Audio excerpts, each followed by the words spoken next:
Yeah, what's good, people? We back. Had to come through, right? You know, I don't be getting a chance to play 2K how I used to play it, right? I wasn't a real video game player. I just played Madden and 2K.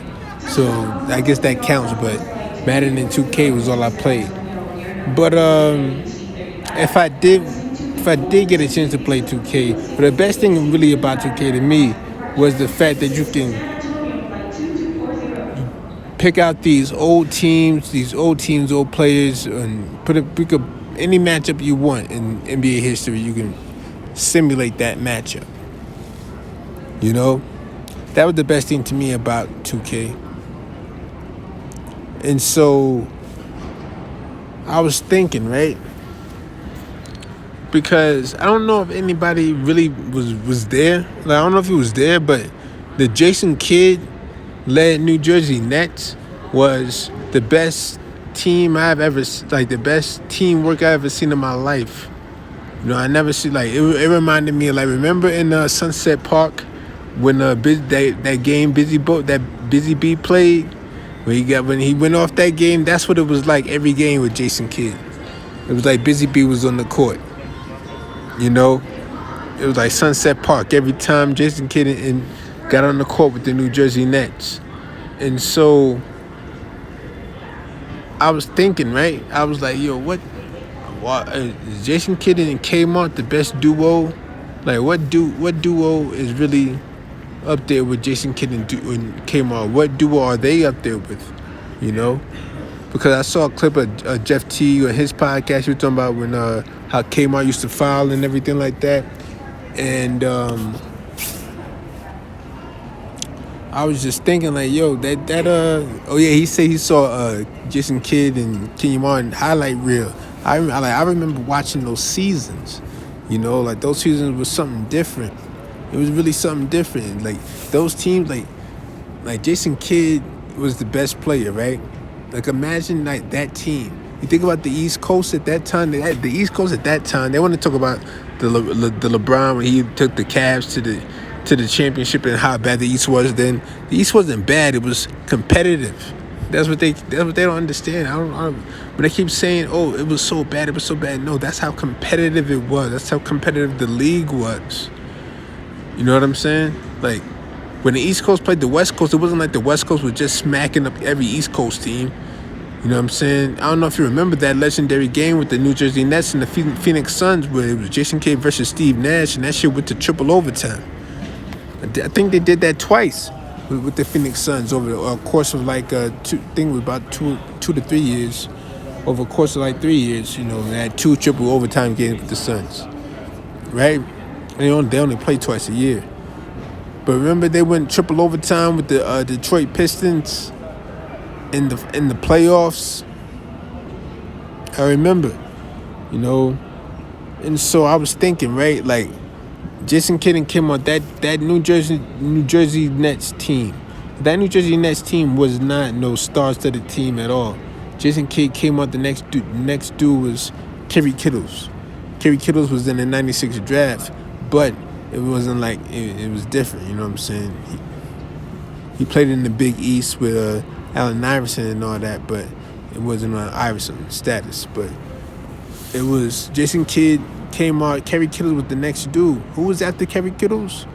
Would you say Keith Van Horn? Would you say Van Horn? Van Horn was like, if Inconsistent had a picture, was exemplified into a person, it would be Keith Van Horn. You know what I'm saying? He would have. Oh man, he had 15 points this game. He went 6 for. He went 6 for 11. He had a good game, man. Great. That's what we need from Keith Van Horn. And then the next game, 2 points, 0 for 9 from the field, and then two for like 8 field goal from the free throw line. That's what you would get from Keith Van Horn.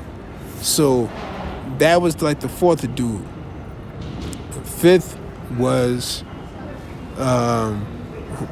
somebody off the bench who would probably be like Lucius Harris or something like that. Because back then, the centers were only were only 6 fouls against Shaq. That was your role. If you weren't like who was the next superstar center during the that era of Shaq? I'm trying to think. I guess that like Tim Duncan was the next dude, but Tim Duncan played the power forward back then. So the center was just 6 fouls against Shaq. That's what Ty McCullough and Dikembe was at that time. So and this kid took this team to the finals twice. He should have won MVP that year. They gave it to Tim Duncan. He should have been MVP. But as far as duo, as like leading a team, I could really, really see that New Jersey Nets team taking this year's Milwaukee Bucks 7 games. I know people would be like, "Oh, you crazy. But no. Like the defense that New Jersey Nets team played was like that. Everybody talk about the Detroit Pistons defense, but the Detroit Pistons defense, they had to go against the Indiana Pacers defense, and the New Jersey Nets defense they had to go against them. And the Philadelphia 76ers defense, they had to go against all, like, trust me, so that's why the East Coast and the points were so low back then. Defense back then was another level. So I could really see that New Jersey Nets team taking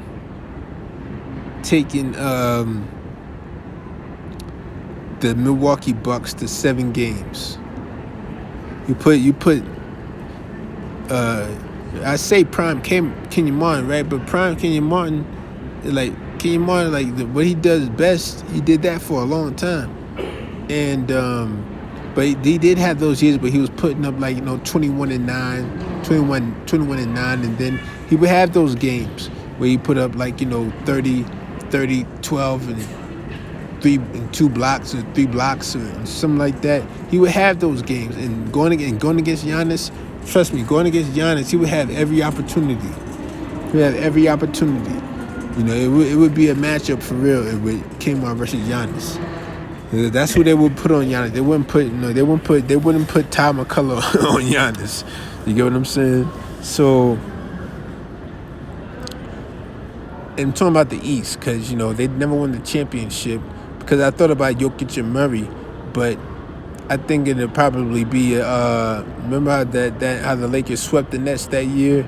I think it would be like that if the Nets played the Nuggets. But against the Bucks, they would take them 7 games. You get what I'm saying? They would go 7 games with the Bucks. The Heat, the Heat, they're beating the Heat. This year, they're beating the Heat. Who else? In this year's East, like the 76ers. All right, the 76ers, they're gonna have trouble. But they're going 7 games with the Sixers though, because Embiid. Everybody's gonna be shut down except Embiid. So Embiid's gonna have to put up 50 points a game against the New Jersey Nets. That's why I'm mad Jason Kidd didn't get the MVP that year. That Tim Duncan got it. But as far as ranking them, as far as duos, and there's a qualification for a duo. You got to play it got to be at least 4 seasons together. At least 4 seasons is the minimum. At least 4 seasons, because you could say, oh, Dame and Giannis, right? But they got to go 4 years after this year to be considered for that top duo list. Because I thought about Jokic and Murray. Jokic and Murray done been together for 4+ years. They ain't got a championship, so they ain't touching Jokic and Murray yet. But as far as duos, what qualifies a duo is the team with you, without one person from that duo, is the team is not the same team and is significantly weaker without one person from that duo. That's what qualifies a duo.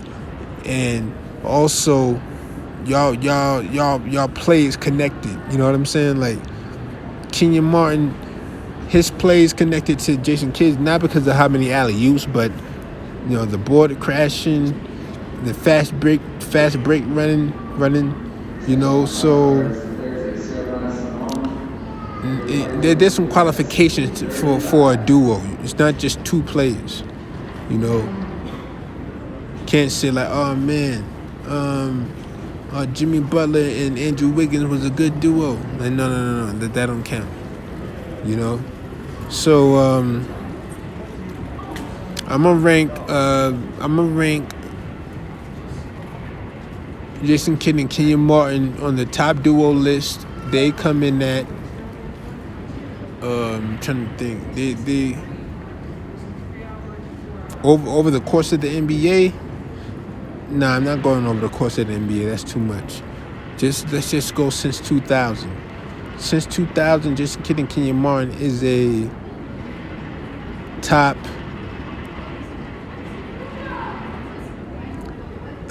13 duo. There can only be 12 other duos better than them.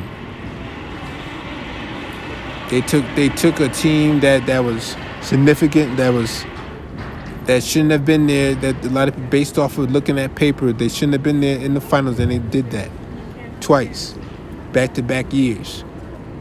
You know? So that's why I'm going top 12 duo of all times. J. Kidd and K-Mart. So I'm going to leave it right there, man. And I'm going to go and get out of here. I'm going to come back with more rankings. Top 12 duo.